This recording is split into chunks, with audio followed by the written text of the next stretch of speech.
Assalamualaikum warahmatullahi wabarakatuh. Bismillahirrahmanirrahim.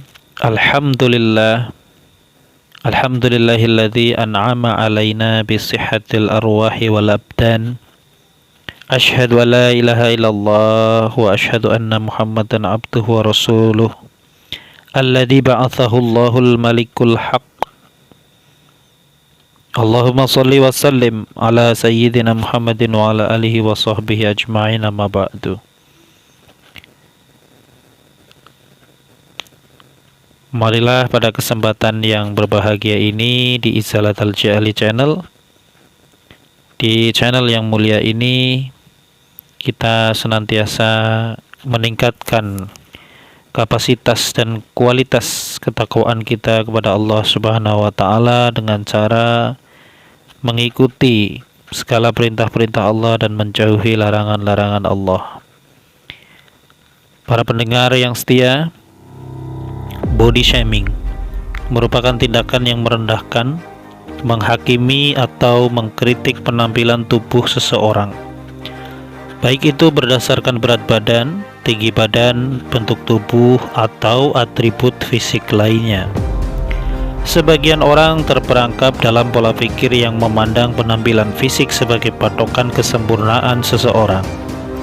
Namun sebenarnya setiap individu diciptakan dalam keunikan dan keindahan yang berbeda-beda. Ini adalah bukti keagungan penciptaan Allah.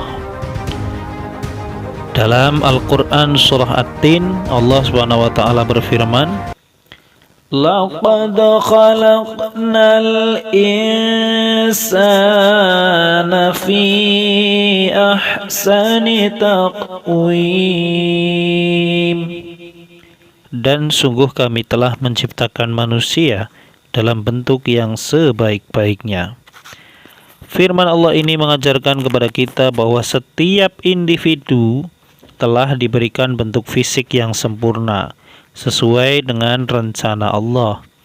Sempurna menurut pandangan Allah, bukan menurut pandangan kita. Namun sebagian orang baik, mereka sadari atau tidak, yang mempunyai kebiasaan menjadi semacam budaya menghakimi dan merendahkan penampilan fisik seseorang, mengomentari bentuk tubuh, berat badan, atau atribut fisik lainnya. Maka hal ini hanya akan melukai hati dan mengurangi harga diri seseorang. Hal ini bisa saja terjadi dalam bingkai candaan atau bahkan keseriusan. Walaupun dalam balutan canda, baik di atas mimbar atau di luar mimbar, di medsos atau di dunia nyata, body shaming adalah tindakan yang wajib dihindari karena sangat merendahkan fisik seseorang, sama dengan merendahkan siapa yang menciptakan. Kita boleh bercanda, tapi jangan sampai menertawakan bentuk fisik ataupun bentuk suara, yang kesemuanya adalah anugerah yang diberikan Allah Subhanahu wa ta'ala. Dalam sebuah hadis diceritakan suatu ketika Abdullah ibn Mas'ud memanjat pohon arak yang akan ia jadikan sebagai alat siwak. Sedangkan Abdullah bin Mas'ud ini orang yang kedua betisnya kecil. Di tengah ia mengambil kayu itu, betisnya tersingkap sehingga orang-orang yang ada di sekitarnya tertawa.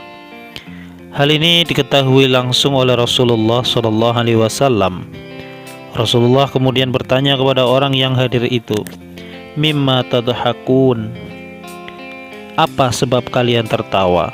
Tanya Rasul. Qalu, mereka menjawab, "Ya Nabi Allah, min diqqati saqai."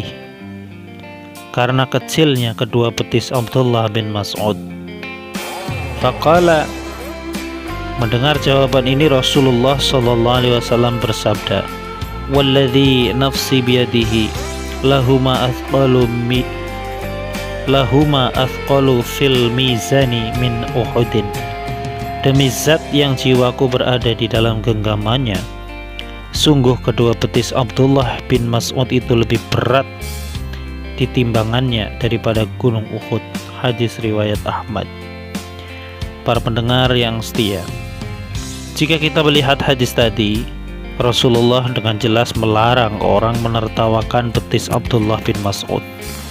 Padahal sebatas menertawakan, tidak sampai keluar perkataan mengomentari kecilnya betis Abdullah bin Mas'ud. Namun, dengan tertawa saja jika itu menyakitkan orang lain, hukumnya haram. Walaupun jika kita lihat hadis tadi, Abdullah bin Mas'ud tidak protes. Dia hanya diam saja.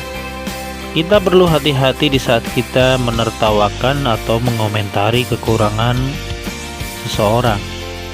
Kita tidak bisa mengukur kalau orang yang kita tertawakan itu diam, berarti dia tidak sakit hati. Kalau dia protes berarti tersinggung. Tidak bisa seperti ini. Yang namanya sakit hati itu di dalam, bukan di luar. Tidak mesti orang yang sakit hati kemudian ia ungkapkan atau ia ekspresikan kesakitannya. Jangan-jangan orang yang kita sakiti itu sebenarnya hatinya sakit, namun ia tidak berani protes atau justru malah atas kebaikannya ia khawatir jika ia marah malah memperlakukan kita yang menertawakan. Na'udzubillah.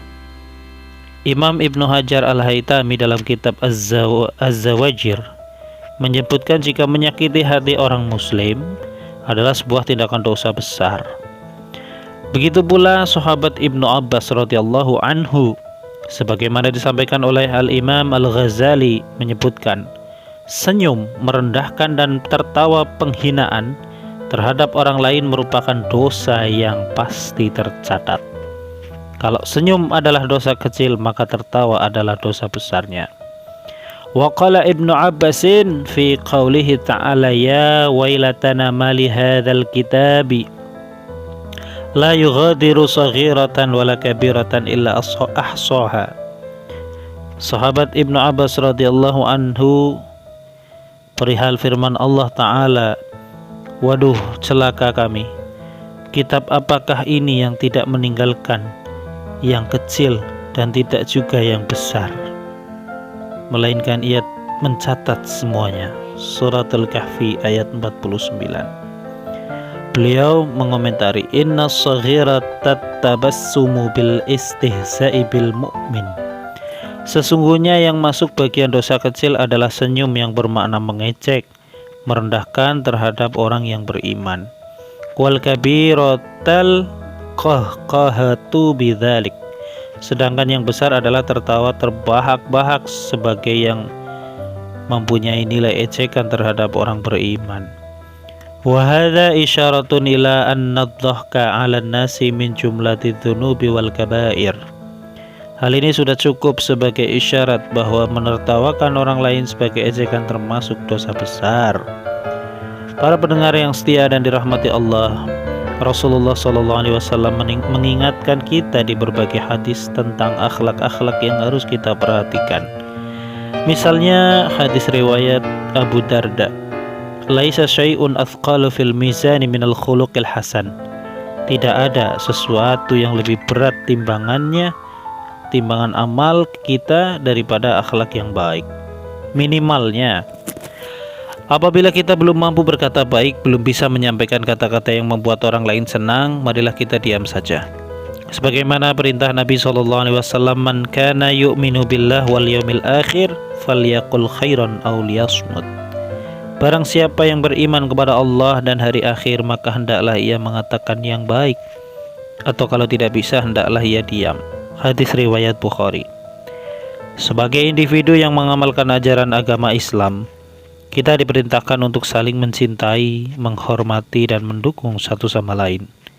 Syekh Zainuddin mengatakan dan mengajak kita untuk mencintai orang lain sebagai manusia mencintai diri sendiri supaya kita mendapat surganya Allah kelak. Wa ahbibin nasa ma tuhibbu li nafsik hatta takuna bi jannatin tatana'amu. Cintailah manusia lain sebagaimana engkau mencintai dirimu sendiri, agar kelak kau mencecap kenikmatannya surga. Rasulullah SAW bersabda, la yu'minu ahadukum hatta yuhibbu li akhihi ma yuhibbu li nafsihi. Tidak disebut orang beriman seseorang di antara kamu sehingga ia mencintai saudaranya sebagaimana ia mencintai dirinya sendiri. Hadis riwayat Bukhari dan Muslim.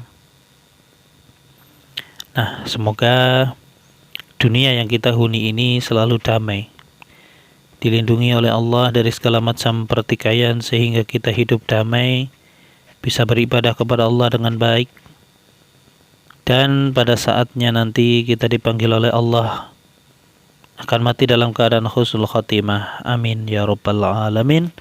Billahi taufiq wal hidayah. Assalamualaikum warahmatullahi wabarakatuh.